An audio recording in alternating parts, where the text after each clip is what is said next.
Welcome to Prajagalam. నేను మీ దండుపాటి కోటేశ్వరరావు. ఆంధ్రప్రదేశ్లో ఇప్పుడే రెడ్ బుక్ మొదలైందా అని అనుకుంటున్నారు. మొదలైంది అని చెప్పొచ్చు, కాకుండా అధికారుల మీద ఇంకా మొదలవ్వలేదు.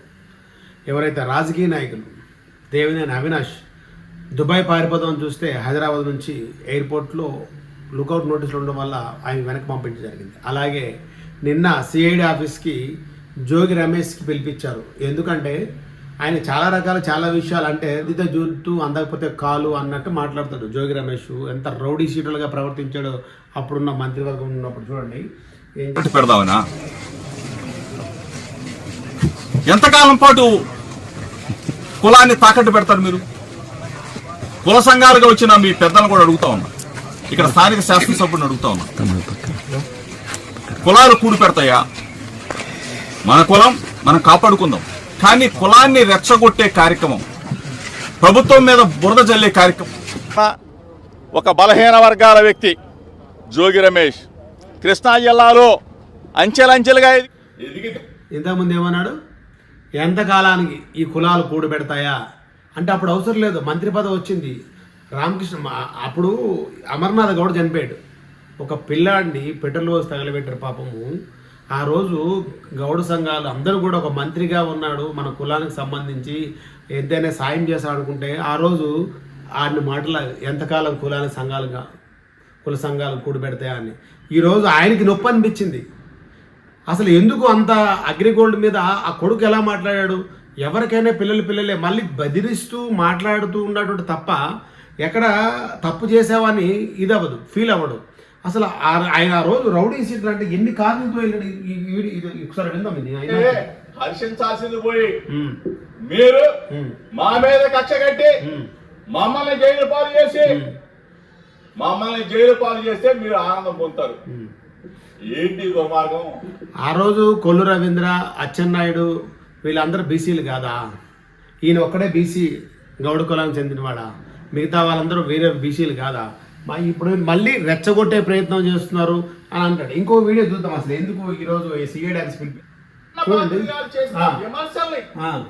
నానా బూతులు తిట్టిన తర్వాత 3, 4, 5, పెద్ద మనిషిగా నిరసన తెలియజేయడానికి వచ్చాను తప్ప మీకు చెప్తే ఈ వ్యవస్థను మారుస్తారేమో. 40 సంవత్సరాల చరిత్ర ఉన్న రాజకీయ అనుభవం ఉన్న చంద్రబాబు నాయుడు గారు ఒక మంచి చేస్తారేమో, ఒక మంచి ఉద్దేశంతో రాజకీయాలను తీసుకొస్తారేమో అని చెప్పేసి మేము ఒక నిమిషం నాకు అర్థం కాలేదు. వెనుక పత్రం ఇవ్వడానికి 50-100 కార్లు, రౌడీలు, కర్రలు, లాఠీలు అంటే గొడ్డళ్ళు, గుణపాలు పట్టుకుని వెళ్తారా? ఈరోజు వెనుక పత్రం ఏమి ఇచ్చాడా? వెనుక పత్రం అయిపోయి ఎక్కడైనా ఇచ్చాడా? అసలు ఆ నోటుకి ఏం మాట్లాడుతున్నా ఆయనకు అర్థం కావట్లేదు. వెనుక పత్రం ఇచ్చావా? వెనుక పత్రం ఇస్తే ఇన్ని కార్లు ఎందుకు వెళ్ళాయా? నాకు అర్థం కావట్లేదు. అసలు ఎన్ని మొత్తం 100 కార్ల మీద ఎవరు వెళ్ళారు? దౌర్జన్య కాండ.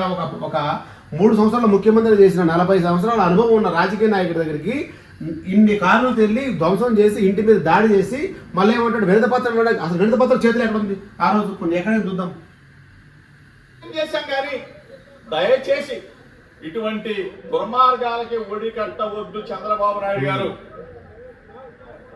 ఇప్పుడు రాజకీయంగా మా మీద ఖర్చు తీసుకోవచ్చు, రెడ్ బుక్ రాజ్యాంగాన్ని తీసుకురావచ్చు, చేయవచ్చు.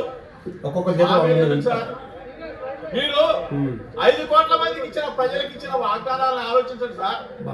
మీరు సూపర్ 6 మీద ఆలోచన చేయండి. ఆ సూపర్ 6 అమలు చేస్తే అందరూ కూడా ఆనందంగా ఉంటారు.